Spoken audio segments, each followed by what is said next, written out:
just joining us, we are doing training every week to learn about how to share information between various organizations using very different tools and technologies. But the idea is that when there's a disaster, that information should be agnostic. Information about that disaster should be available to everybody on whatever tool or technology they are using. We should all be able to share that. We shouldn't have to be spending our time doing the routine, mundane, important, but very, very time-consuming tasks of coordinating data and orchestrating the data. So that's what we're doing. The Clearinghouse our role is to share information. We have a federal and state mandate to do so. And the question is, well, how do we accomplish that? And the answer that we found that works pretty well is using the XchangeCore technology developed by DHS. So today is our third session, and we are doing training to teach people how to do all this in preparation for the national level exercise, which will be in May. And our goal is that you will all be able to tune into the exercise and participate and share information during the exercise itself from wherever you are, whether you're in California or elsewhere. Last week, we learned how to log in to use XchangeCore using various applications that are connected to XchangeCore. And we will have, we have now recordings of the last two sessions, so the opening orientation session 2 weeks ago, and then last week's training session on how to log in. Today, we are moving on to lesson 3. So this is a little more detailed discussion of another one of the tools, the SpotOnResponse tool. This is a free mobile application. It's a web-based tool. It's not something you download from the Android or Apple Store. It's something that you just, so you access directly from a website. And it's a tool that the Clearinghouse is making available to any of our partners to collect and provide information during an earthquake. And so if you are out in the field and you see something, if you see a damaged building, if you see ground failure, if you see somebody who needs assistance with somebody, you can pick up this tool, you can report that information, and it will get shared back to everybody else who is connected using a connected XchangeCore application like AlioC or WebEOC, like the Imagio platform or the Google Earth or ArcGIS Online. So that's what we're going to go into today. So I'm going to hand it off to Jim Morantz, who's going to walk you through all that. You should all have the directives for how to use this tool. If not, they're available on the Clearinghouse website, or I can send them to you. So take it away, Jim. Thank you, Ann.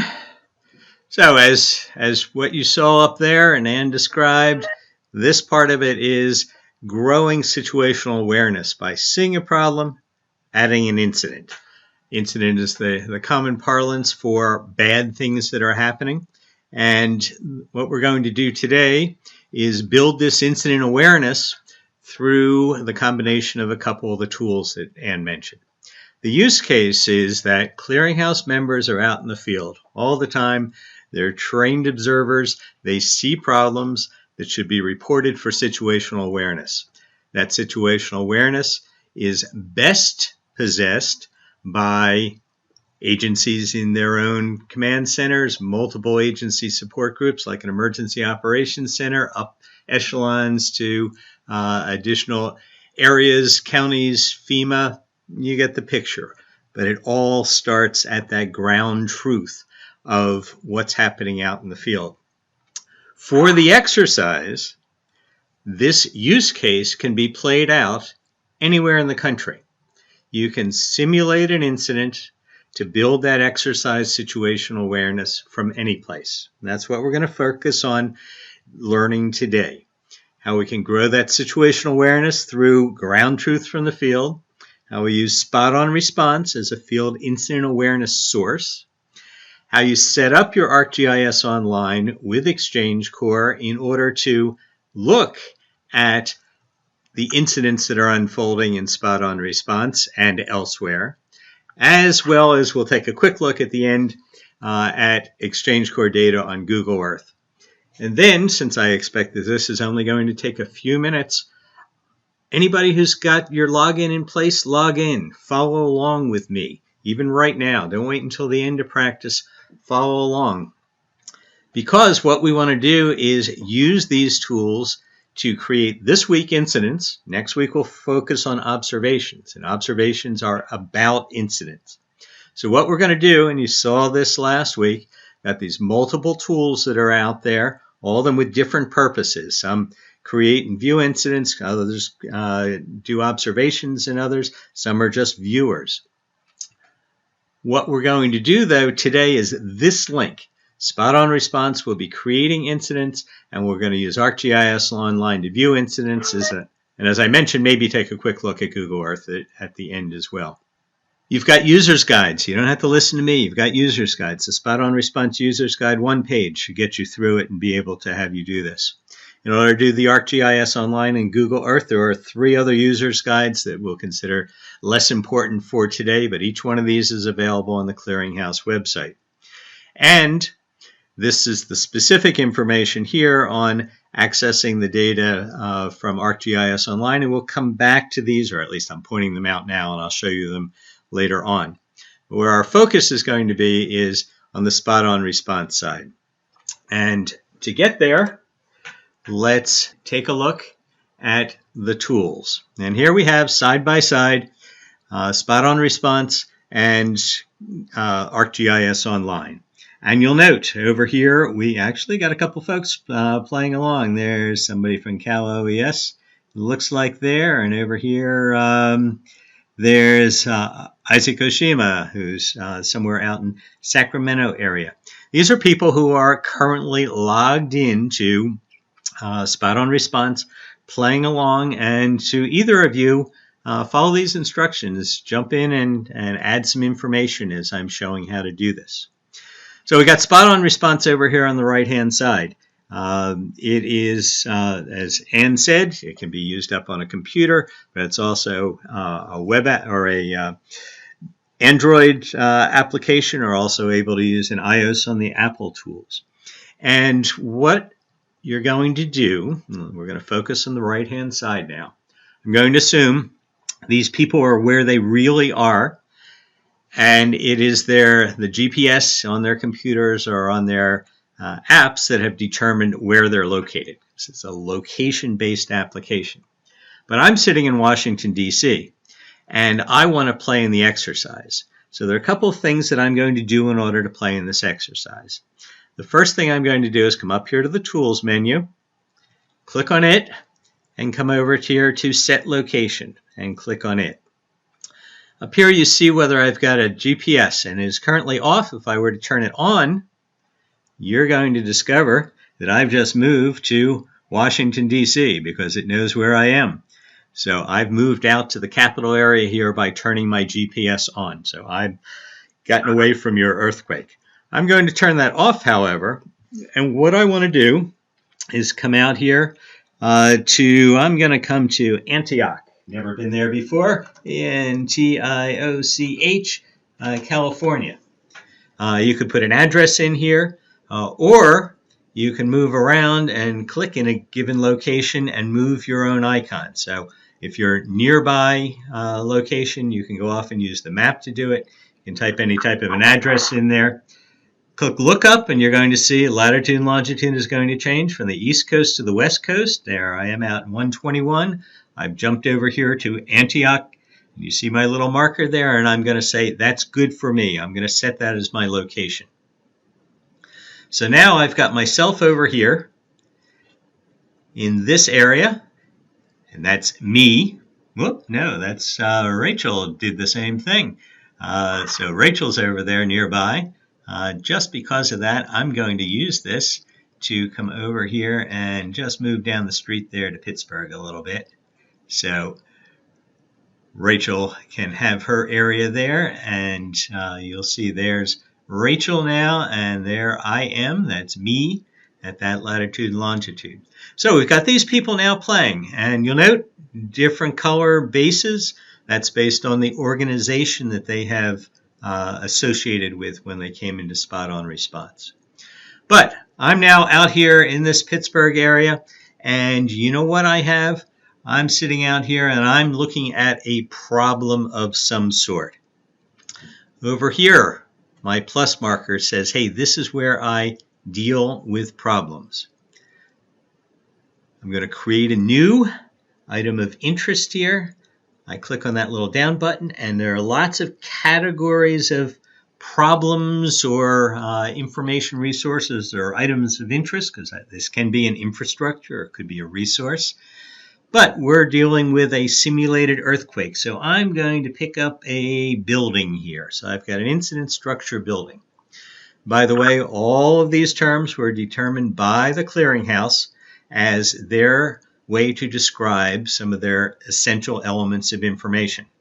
There's a project going on right now to adapt those essential elements of information. So you may see these changing or additional ones associated with it. But this is how you begin to categorize the information.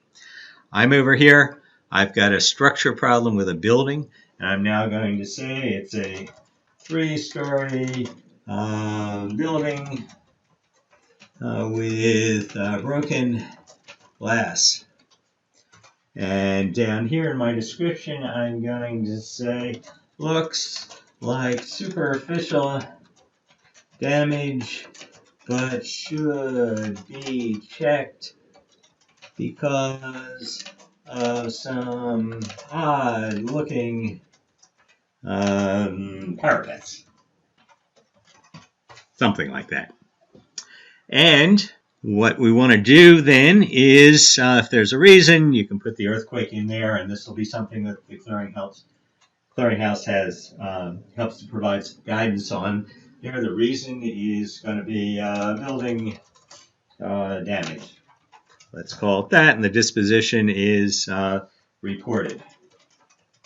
These are some codes that the Clearinghouse is going to help you select as you come down.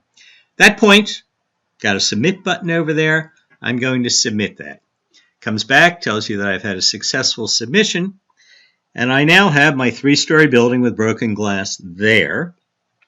It is red because it is close to me. That's part of the SpotOnResponse situational awareness, and it's more important what we're going to talk about next week when you are going to go out and look at individual locations that are nearby you. And when it's red, it turns red because it's nearby you. So I'm going to move off of that so that you can see it. And also want to come down here. Where the heck is Antioch over here? And just going to point out to you that we've got this little area in here over there in ArcGIS Online. So as they say in the movies, watch this spot. Whoop, there you go. That 3-story building with broken glass has now been propagated through XchangeCore and is shown up there in ArcGIS Online. Looks like superficial damage, but should be checked. I'm out in the field. I'm working on my phone. I see something. I do exactly what I just described, and anybody who has subscribed is approved as a viewer of this information and is sitting there in their ArcGIS Online. Bingo. I now have improved situational awareness. So what I'm going to do is come over here, just move this. Oh, we've got somebody else joining the group over there. Go ahead while you're there. Go ahead, put some more information in there. If was that Rachel, and who's that? That's Jeff Hahn. Go ahead, Jeff. Add some information in there. Go up, and let's follow along here. You're going to go up. You're going to create new. I'm going to pick this time a transportation problem, and I've got a roadblock by local police. Now, that's not an incident, that's not an emergency, but if I am part of a responding group of Clearinghouse members, the fact that there's a roadblock there is important to me. This is part of structuring the situational awareness. So I'm going to say use alternate route and click that one there. And what I've got now is another location here where I've got my roadblock in that local place, and we've got, let me just move myself, and again, I'm doing this because I'm playing in the exercise. What I would be doing would be driving along, and this would be following me as I came along that side, and I would be moving. Now, Local police, you'll note the icon over here showed up as local police because it's got a little police guy, because that's the way this particular application does it. And if we continue to chat, we'll see another item come up and be associated with that. So that's the basics of it. That allows me to go off and deliver the kind of information from out in the field that anybody is going to be able to gather up and see. And I'm assuming Jeff and Rachel and who else joined there? Oh, Isaac came. Yeah, see that? Isaac just left. We saw him earlier. He was in Sacramento. He's now playing in the exercise by coming down here. And was that the one I created? Yeah, that's the 3-story building. So any of you who want to create an incident, go right ahead. We just got a new one that came right over there. You saw that pop up. That's my roadblock by the local police. So that's the essence of it. Wrap it up with a quick look at Google Earth as it comes over here. And we're flying into this part. You'll see over on the left-hand side, these are the Cal OES incidents.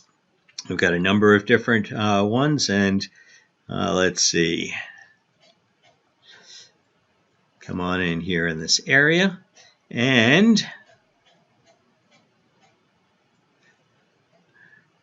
flying in here. So where are we? We've got our roadblock by the local police. You see I've got the same information associated. We've got the 3-story building down, same things that I put in there. So National Guard that uses Google Earth, they're seeing the same thing that Cal OES is using, all of which have been generated by Clearinghouse members out there with SpotOnResponse. So let's hold it up there. That's what we wanted to do, is nice, tight, quick session. And any of you folks who want to add any information, go right ahead. And let me just pass it back to Ann and open it up for questions. Yeah, thanks, Tim. And as Tim pointed out, the drop-down list of categories and classifications, that's something that we are trying to develop. That is one of the goals of this exercise. That's why your participation in using these and being part of the discussion is so important to us, because the Clearinghouse is a place to share information, but we don't tell anybody how to do it. We don't. All of our partners and organizations are self-directed, but we want to make sure that we're providing useful, actionable information, and so that means that we need to be adding information the right way. So if you have thoughts on what you think should be included in that list, or if you're a subject matter expert and say in foundations or something, and you say, what, the 3 base categories that we report on are X, Y, and Z, and we add those to the list, let us know, and we can work with that. That's really important. Just wanted to point out. I just wanted to quickly point out, somebody added the Oakville Bridge is closed until inspection there. And if I hit that, I've got the Oakville Bridge closed until inspection. So we're starting to have other people come in here, giving us an indication of what's happening out in that area. So appreciate that entry. So any questions from anybody? Yes, this is Doug Shank, Santa Clara County. I've been listening along, and if we have any need for help in operating some of the import and export, should we be talking to you, Ann, specifically on not being able to bring KML incidents into ArcGIS online? So I don't know that level of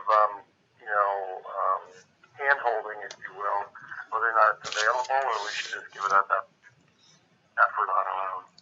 No, we're going to be. That's going to be one of the lessons getting down the line. What we're doing is we're starting out slowly, and so we will definitely be covering that in the future. But let us know if you have specific questions, and we can help you with that. Absolutely, that's the whole point of all this. Okay, just some of those, bringing them into a map and being able to sketch the detailed content. That's sort of stuff. Yep. But it looks awesome. Great. Well, yeah, and that's and this is part of it. This, speaking, for myself, when I first started with the Clearinghouse, I didn't know a whole lot about the Clearinghouse myself other than, well, gee, we're here to share information. And I just assumed that all of this information sharing happened. And then as I started doing meetings and people would ask, well, how does that happen? And, and it evolved. The Clearinghouse has been around since 71. It used to be just putting paper maps on the wall. And paper maps are still really valuable. Meeting in person is really valuable. But what we're trying to do is, grow with the times, improve what's out there. And this is all wonderful.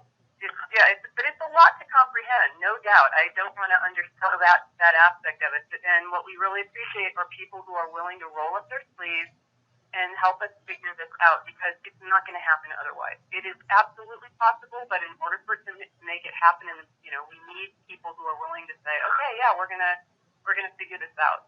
So we really appreciate that. Hi, this is Svetlana Smirdinsky from CDPH. Question for Ann and Jim. So far we've been watching point data come up in data-specific location. How would we be able to bring in, through any of these technologies, information on an area? So let's say if somebody has modeled a plume of some sort, whether it's air, water, or some kind of an aerial polygon, how do we bring in that information?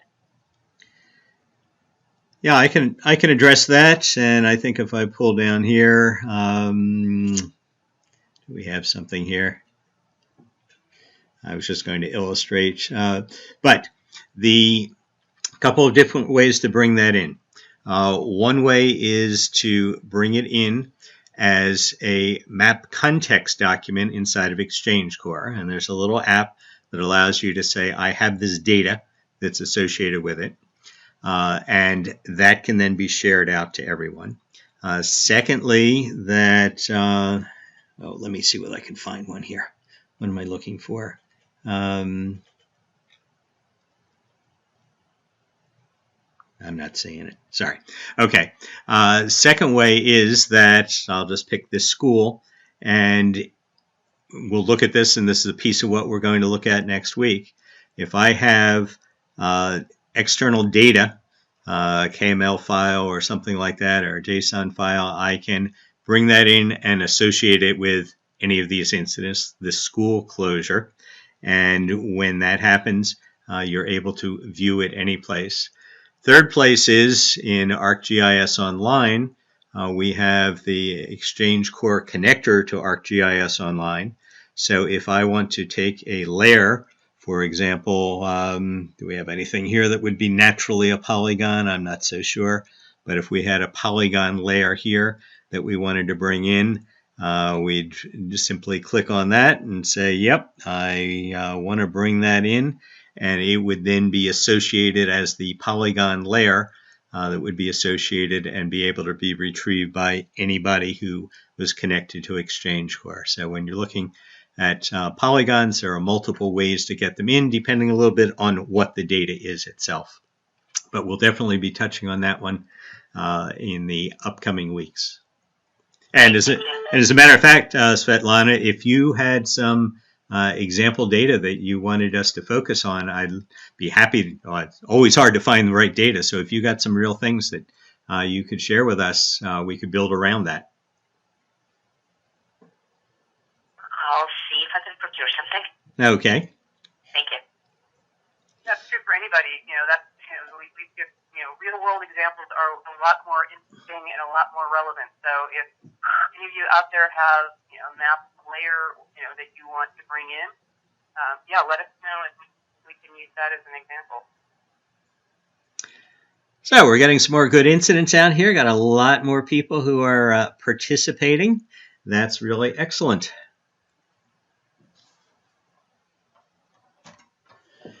Any other questions? And Jim, you were going to show it in Google Earth? Oh, did I not get all the way to Google Earth? There we go. Yes, there was the three-story building. We've got that one there. Somebody has now added the Oakville Bridge. We took a look at that one, and there's more information on that. We've got transportation one there.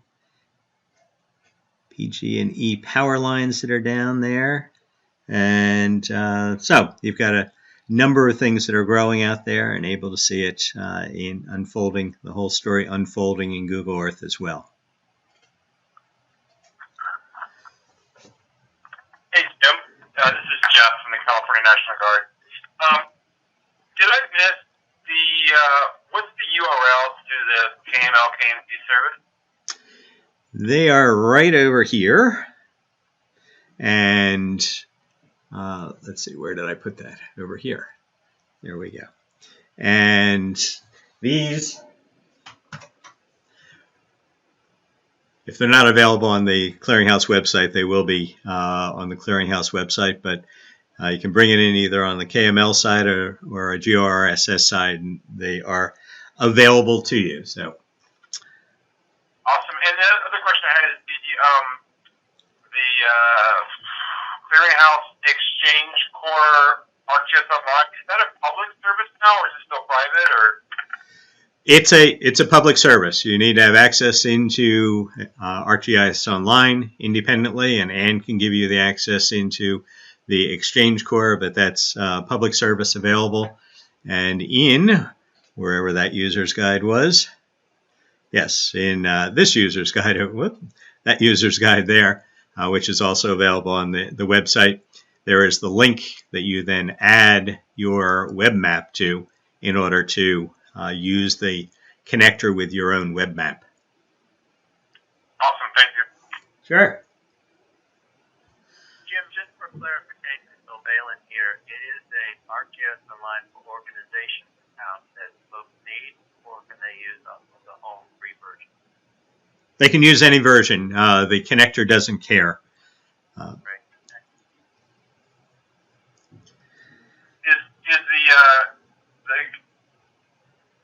Is the organization, let me articulate this, the service on ArcGIS Online, is that created under an organization account? And do we have to be part of that organization to access it, or does that make sense? Or can we do it from like a home account?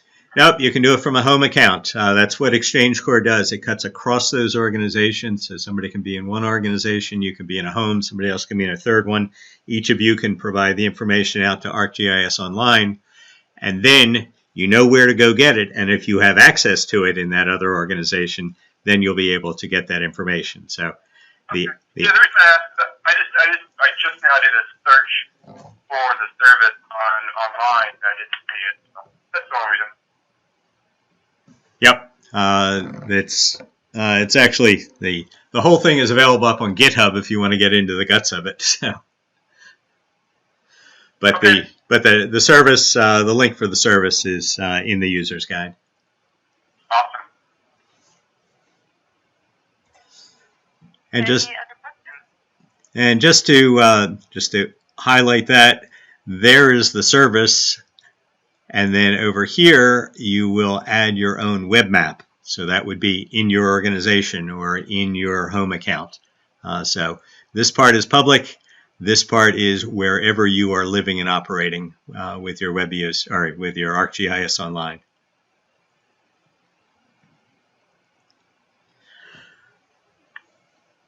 Okay, any other questions?